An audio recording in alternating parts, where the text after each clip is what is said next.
Hi, today we're going to talk about growth hormone. And with that, we're going to have to address also growth hormone releasing hormone and growth hormone inhibiting hormone. And hopefully, you guys remember from before that growth hormone inhibiting hormone is also called somatostatin. So that was why I kind of said you might want to watch the somatostatin video first because somatostatin keeps coming into play in all of these videos this time for this particular group of hormones. So, again, growth hormone releasing hormone, GHRH, growth hormone inhibiting hormone, also known as somatostatin, growth hormone, also known as somatotropin. Now, sometimes you're going to see it written as human growth hormone. So if you see the little H in front of it, that just means it's human. Uh, and really and truly, the somatotropin is specifically referring to human growth hormone. And you can see over here in the graphic where those hormones come from, which we're going to address here in just a little bit. Okay, so of course, we're going to talk about all of these things, including the diseases and disorders. So we are going to make sure we discuss that as well. Now, the stimulus for secreting growth hormone, there's a lot, okay?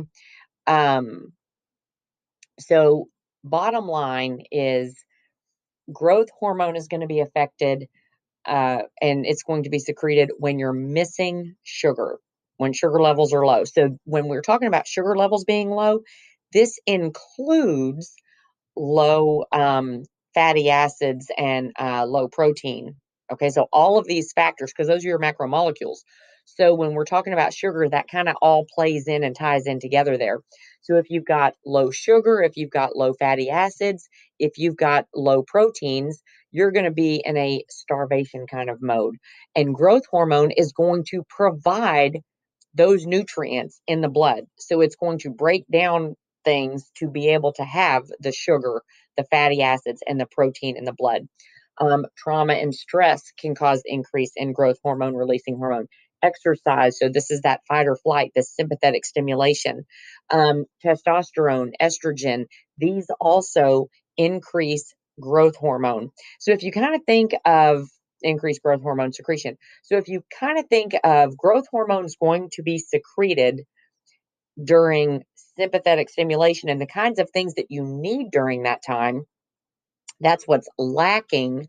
So that's why growth hormone gets secreted. Now, what inhibits growth hormone? Too much blood sugar.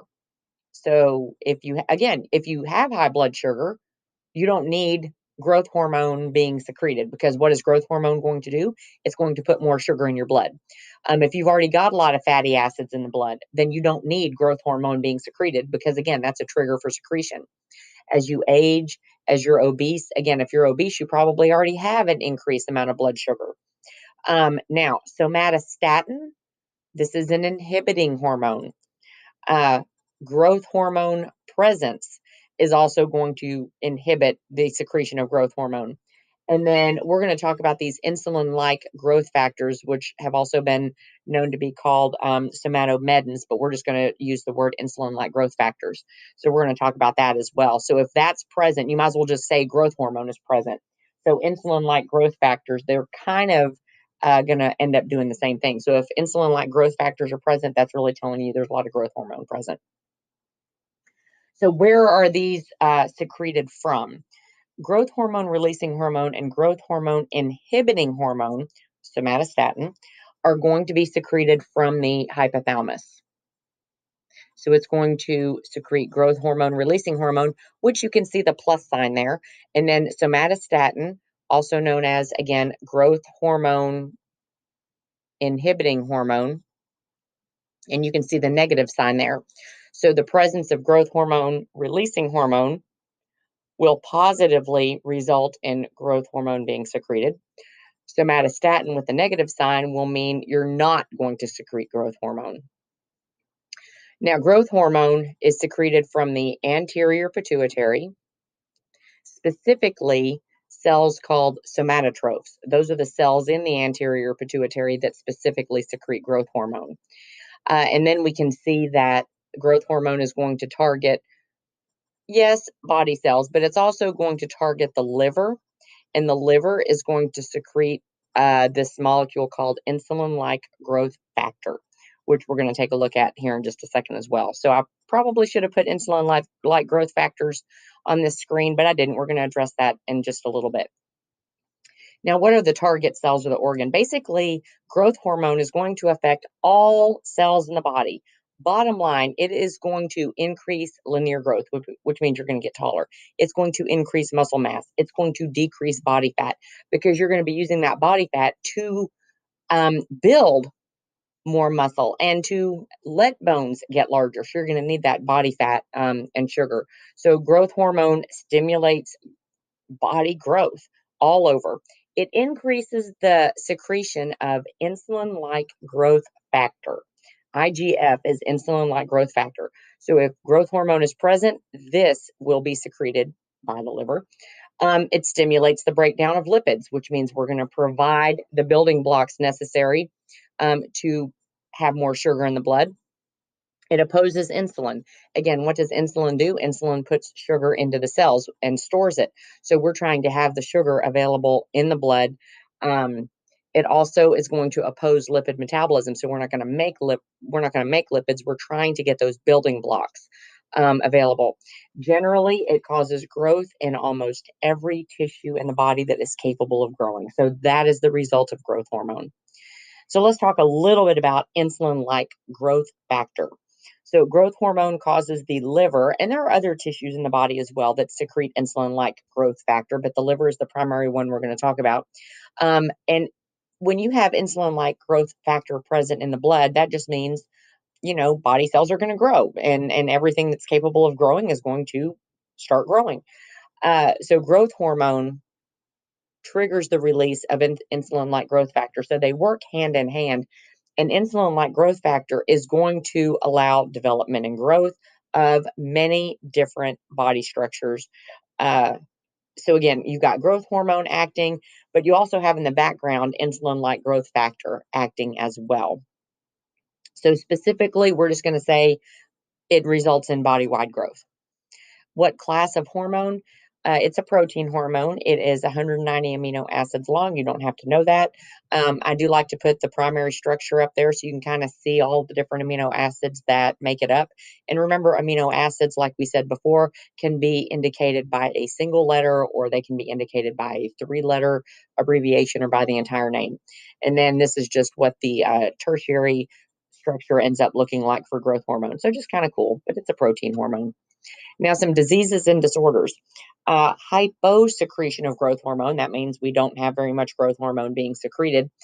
Not as prevalent as hypersecretion, which we'll talk about in a second.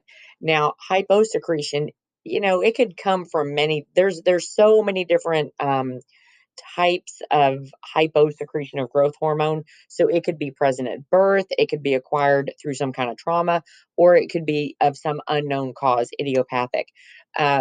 Very many different ways to acquire a growth hormone deficiency. And these are also sub-related. So there's many diseases that can lead to growth hormone deficiency. And I just put some on here just for your information. I am not going to ask you about them. You can certainly go look some of those up if you want to and see what all's going on. But they lead to growth hormone. These are some rare diseases that can lead to growth hormone deficiency. It is a problem with the anterior pituitary not producing enough growth hormone. Could be, again, because of a tumor. So what are some other diseases and disorders? Well, we got hypersecretion of growth hormone. And two major diseases associated with hypersecretion is gigantism and acromegaly. Bottom line is you're going to have increased growth, right? Because you've got hypersecretion of growth hormone. But it depends on what time of life, where in life you are, as to whether you're calling it gigantism or acromegaly. Gigantism is primarily going to occur in children who are still growing, which means those growth plates have not fused yet, those growth plates that are found in long bone.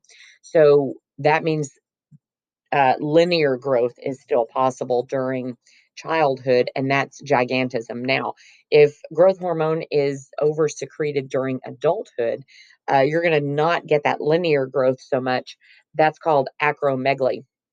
And this is where you're going to have bones of the hand, feet, and face increase in size because, again, the epiphyseal plates have already turned to bone, so they're no longer able to grow. So I've just put some people on here that some of them you might actually know.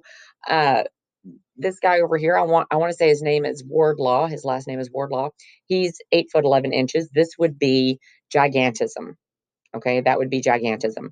You can see by, I don't know how tall the person he's standing beside is, but he's definitely very tall. Now, Andre the Giant, looking, and you probably have heard of him, famous wrestler. He's passed away. He started out, when you look it up, it's like, okay, does he have acromegaly or does he have gigantism?